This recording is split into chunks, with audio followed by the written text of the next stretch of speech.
The Houston Rockets, they're really frickin' good.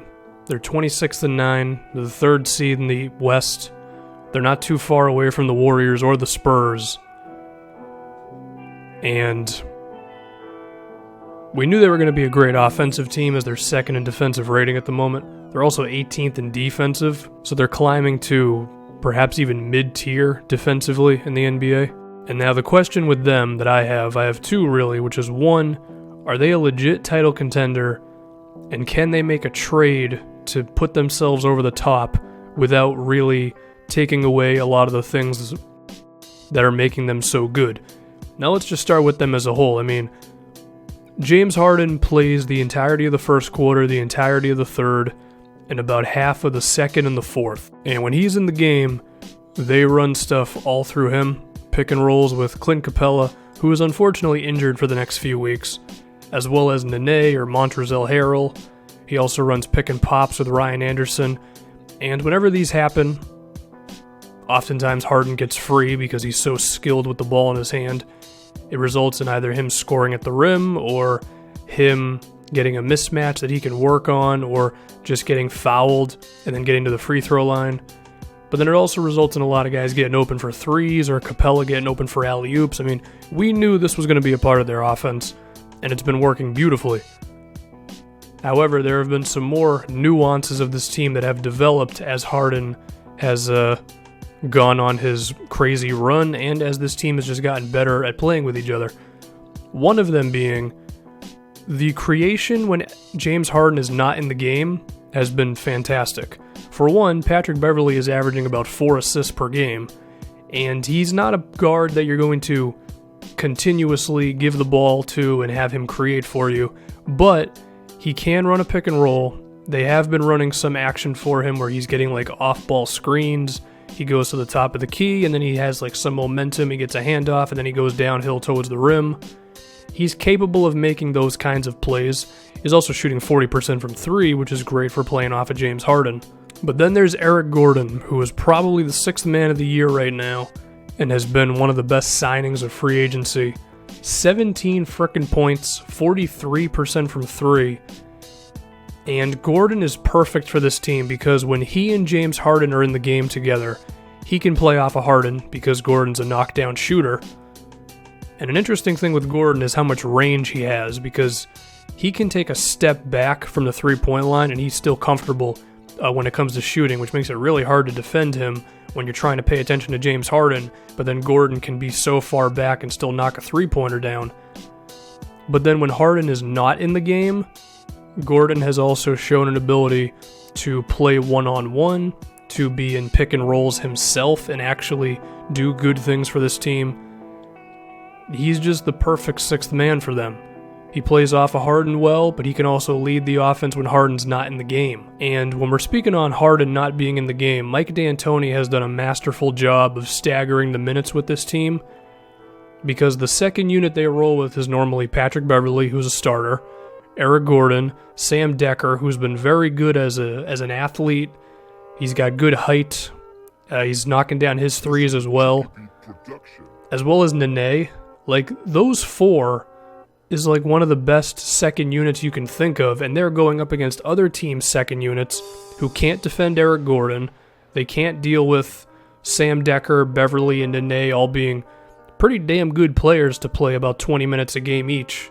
Although Beverley plays 30 because he starts. They're just really tough to deal with. Because there are some teams in the NBA, like the Clippers, for example, who they have that top 4 that's so good, but then once the second unit comes in, it kind of slows down. The Rockets never slow down because of how good Gordon's creation has been. And then defensively, they've surrounded Harden with enough good defensive players. Like Patrick Beverley's really good as a defensive point guard. Ariza can still play defense. Capella's been pretty okay. Unfortunately, he is injured again. But there's enough defense out there, combined with the fact that they score so often that they're allowed to establish their defense and they're not defending in transition that often. And it's enough for them to be decent enough on that side of the floor. But I'm going to ask myself, can they compete with the other top teams in the West? Well, when we look at the San Antonio Spurs, I think that's an interesting matchup because I think Ryan Anderson could cause a lot of problems for the Spurs, since they don't really have a big man who can defend stretch power forwards like that. whether it be Pau Gasol or LaMarcus Aldridge or Dwayne Dedmon. They don't really have a guy who can just step out consistently and defend Ryan Anderson on threes, as well as in transition threes where he's making a killing. I also am not super confident in the Spurs backcourt guys being able to defend the Eric Gordon, Patrick Beverley, James Harden thing they got going on. I mean, Danny Green can play defense, and Kawhi will definitely be on Harden at times, but you're asking like Tony Parker and Patty Mills to be able to defend the off-ball action that the Rockets run and the pick and rolls they run. I don't know if they can do it. On the flip side of things, I don't know if the Rockets can defend LaMarcus Aldridge or Kawhi Leonard consistently, but I think those two teams are pretty damn close. I think with the Clippers, who Blake Griffin's out at the moment, and we don't know how that's going to impact their record. The Clippers' second unit is a weakness. The Rockets' second unit is a strength. And I think that could ultimately be the deciding factor in Houston beating the Clippers in a 7-game series. But again, I think with both the Spurs and the Clippers, it's not like cut and dry. Those will be entertaining series if and when they go up against those two teams. And if they get to the conference finals to face the Golden State Warriors, I do think this team needs more help on defense. I know they beat them in that wild game a couple of weeks back, but I do think the Rockets, especially at the power forward position, are going to need more help defensively to deal with what the Warriors do with their off-ball stuff, the things Draymond Green can do, the way that they find ways to get switches and off-ball screens. And I mean, it's the Warriors. We know what they are. And before I get into the trade talk, I was looking at a couple of close games for the Rockets this year. One against the Celtics, one against the Nets, and one against the T-Wolves. I was looking at their fourth quarter offense. It was pretty much all James Harden, which is working for them definitely. But I also feel like when you're against a really good team in a 7-game series in the playoffs that has all the time in the world to scout against you, you might have to get a little more dynamic. Or maybe you don't, because this team's doing things that we really haven't seen before with the 3-point attempts and James Harden averaging 29 and 12 and 8 rebounds. My goodness. But anyway, to the trade talk. This team could use Serge Ibaka, I'll just say now. Ryan Anderson has been really good as a shooter for them. Defensively, I don't think he can hang around against some of the top teams in the West when you're looking to win a playoff series. Serge Ibaka, he's on the Orlando Magic. He's on a 1-year deal. Maybe he wants to stay, I don't know. But looking at that situation and how good of a player he is, he probably wants to win, and I don't think he's going to stay in Orlando, which means they would be more inclined to trade him. And the Rockets, they have some decent trade assets. There's KJ McDaniels, who's an athlete and a defender. There's Montrezl Harrell, who seems like an energy guy up front. I don't think Orlando would want him, but give me a minute. There's Sam Decker, who again is a shooter, athlete, has good size coming off their bench. They also have all of their first-round picks over the next upcoming seasons. So I think I could see a world where they get a third team involved and they send like potentially Sam Decker or KJ McDaniels to the Magic. They give their first-round pick to Team C, and then Team C sends like 2 more young players over to Orlando, and then Ibaka comes over to the Rockets, and of course, move who you need to make salaries work. I could picture something like that happening, given that the Magic probably want some young guys, and they probably want some young guys along the perimeter. And the reason I'm bringing this up as opposed to like going for Ibaka in free agency is 1, you guarantee that you get him right now, but 2 is salary cap's going to be at $102 million next year. They're currently at $92. So even if you manage to dump Corey Brewer's salary, which I don't know if anybody wants to take on $7 million of Corey Brewer, you'd probably have to attach a pick to it, as well as KJ McDaniels. Even if you manage to do that, which I don't think is super easy, that would get you to $20 million, and even then it's a little iffy. I think if you traded for Ibaka now, it would just make more sense.